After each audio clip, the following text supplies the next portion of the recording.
Il est l'heure pour moi d'accueillir mon invité du soir et j'ai le plaisir de vous recevoir, Cécile Monod. Bonsoir, merci d'avoir accepté notre invitation. Merci, merci. Bonsoir à toutes et tous. Et encore une fois, je suis très heureuse d'être ici pour évoquer ce sujet qui me tient à cœur, à savoir la lutte contre la sclérose en plaques et notre association C'est pas impossible. Vous avez tout dit. Oui, donc je vous disais, donc j'allais vous introduire. Donc vous êtes la présidente de l'association C'est pas impossible, une structure dédiée à la CEP, la sclérose en plaques. Pouvez-vous déjà nous rappeler en quelques mots ce qu'est la sclérose en plaques? Alors oui, effectivement, la sclérose en plaques n'est pas une maladie rare, mais reste une maladie méconnue.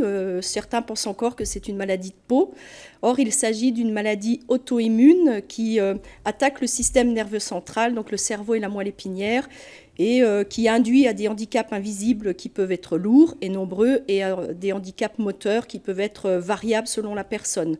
En somme, c'est comme si le cerveau donnait des commandes aux muscles qui ne sont plus en capacité de répondre parce que la gaine qui entoure le nerf, qui conduit l'influx nerveux, est détériorée par plaques, d'où le nom de sclérose en plaques. Vous venez de l'évoquer, la CEP fait partie des maladies à handicap invisible. Qu'est-ce que ça signifie très concrètement?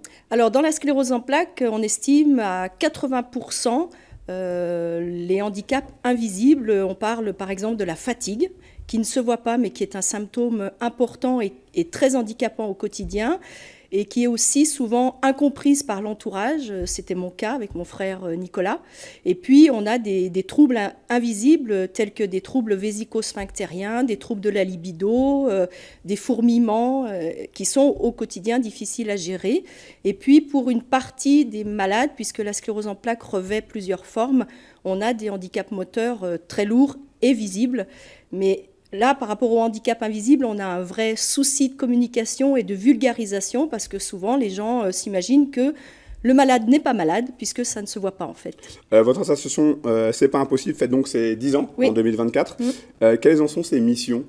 Alors au départ, nos missions étaient d'informer, comme on le fait ce soir, pour sortir la maladie de l'ombre, soutenir les malades, puisque quand le diagnostic tombe, c'est l'épée de Damoclès, c'est aussi une certaine détresse pour le malade et son entourage. Et puis l'objectif ambitieux était de faire ouvrir un centre médicalisé pour une prise en charge digne des malades lourdement handicapés et qui ne peuvent plus rester à domicile. Depuis de mars 2020, un étabbissement d'accueil pour les malades de la CEP a ouvert ses portes du voilà, côté de Saint-Joriot. Exactement. La maisonnée du lac. La maisonnée du lac. Oui. En fait, c'est vrai que quand on... Donc Sophie et moi, je tiens vraiment à souligner le rôle de Sophie, qui a été cofondatrice et qui est toujours à mes côtés. Quand Sophie et moi, nous avons sorti notre bâton de pèlerin pour essayer d'aller convaincre les pouvoirs publics que cet établissement médicalisé était vraiment nécessaire, puisqu'il y a à peu près 2000 malades sur les pays de Savoie diagnostiqués.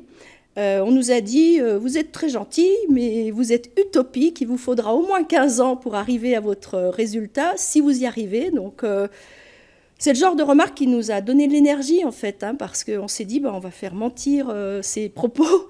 Et c'est vrai que l'association est née en 2014, et en 2018, il y avait l'appel à projet conjoint du département et de l'ARS.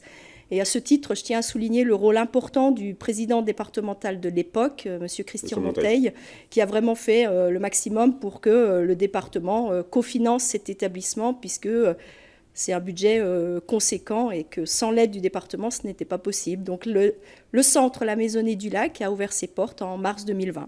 Où en est la recherche aujourd'hui par rapport à cette maladie? Alors la recherche avance, elle avance à petits pas, puisque c'est une pathologie dont on ne guérit pas aujourd'hui.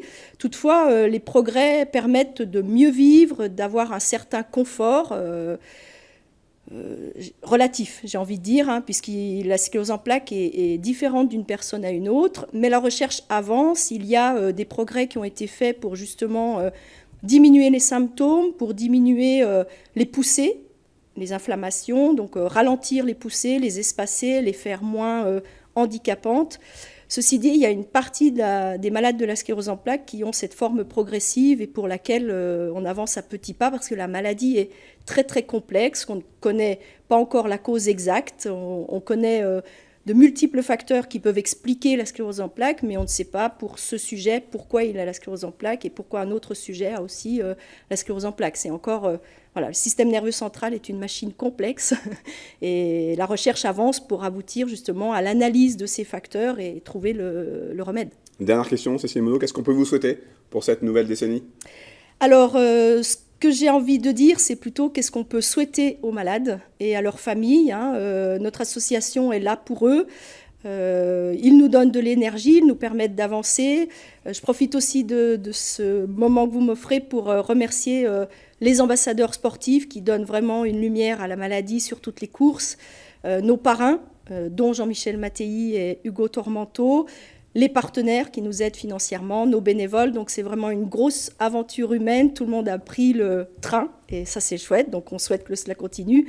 Mais moi je souhaite surtout aux malades de pouvoir imaginer un avenir serein, confortable et surtout qu'ils sachent que nous sommes là pour eux et aussi pour leur famille parce que la sclérose en plaques est une maladie qui impacte beaucoup l'entourage.